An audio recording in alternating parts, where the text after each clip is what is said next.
5 love languages are junk science, and I'm going to tell you why. Now, I have been talking about how the 5 love languages are problematic for years, but Casey Davis just did an amazing video on it. I will try and tag it here.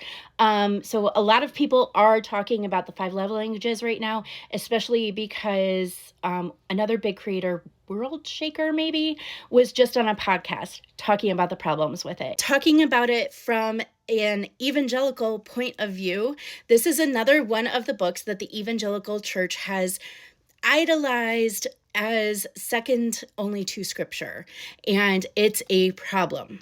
First of all, can someone explain to me why every mom of small kids will say that her love language is acts of service, and every man will say that his love language is physical touch, and that's why he needs sex?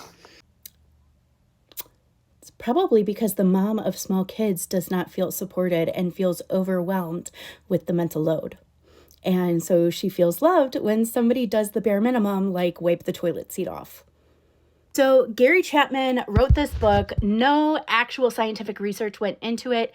This was just based on observations that he felt that he was seeing when he was counseling people as a pastor, pastoral counselor. I don't remember what exactly his position was. But because a scientific research study was not actually done, his bias shows through, because he was looking at all of these things in the context of his marriage where, my wife really likes acts of service because we have small kids, right? So it was very much like a confirmation bias that was happening.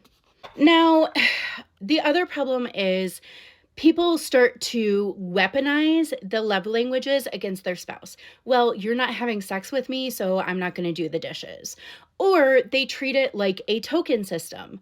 If I do the dishes, then she'll want to have sex with me later. Put the token in the vending machine, get sex out.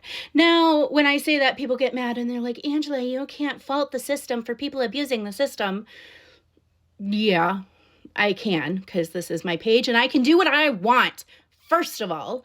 Second of all, when it's a systemic problem that is observable across a multitude of marriages, eventually you got to start to question the methodology of the 5 love languages when it's frequently a problem all the time. Do I think that it has helped some people in their marriages? I do. A broken clock is right twice a day. Do I think that there's a ton of better options out there? Absolutely.